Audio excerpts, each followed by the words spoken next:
Hello friends, সবাই কেমন আছেন? আশা করি সবাই অনেক ভালো আছেন। সো আজকে বাংলাদেশ বনাম ভারতের ফ্রেন্ডলি একটা ম্যাচ গেল ফুটবলে। তো সেই ফুটবল ম্যাচটা আজকে বাংলাদেশ ভারতকে ১-০ গোলে হারিয়ে দিল।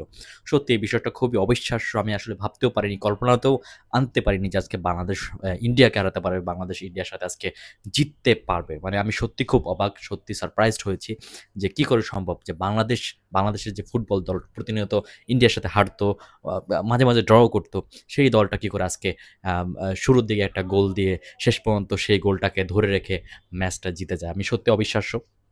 আমার অনেক মানে বিশ্বাস করতে হচ্ছে না এখনো যে বাংলাদেশ কি সত্যিই জিতেছে নাকি জিতে নাই। আমি কি বলব? আসলে আমি সত্যি খুবই, খুবই অবাক যে আসলে আমার কাছে এটা মনে হচ্ছে স্বপ্ন দেখতেছি যে বাংলাদেশ ফুটবলে এতটা এগিয়ে গেছে আমার মনে হয় না। আর এতটা দর্শক, এত ক্রাউড মানে সত্যি অবিশ্বাস্য।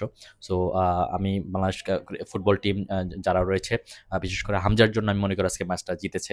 হামজা অসাধারণ একটা গোল সেভ করেছে বাংলাদেশের। সে হেড না দিলে বা সে যদি সেভ করতে না পারতো, গোলকিপার ছিল না। গোলকিপার গোল একদম খালি ছিল গোলবার। সো ইন্ডিয়া সেই শটটা হামজা হেড দিয়ে দূরে সরিয়ে দিয়েছে এবং হামজার খুব ভালো খেলেছে আমি মনে করি। হামজার জন্য মনে করি বাংলাদেশ নতুন করে ফুটবলে সারা বিশ্বের কাছে তৈরি হচ্ছে। সো শুভকামনা বাংলাদেশ ফুটবল টিমের জন্য। সবাই ভালো থাকবেন। দেখা হচ্ছে নেক্সট ভিডিওতে। আল্লাহ হাফেজ। টাটা।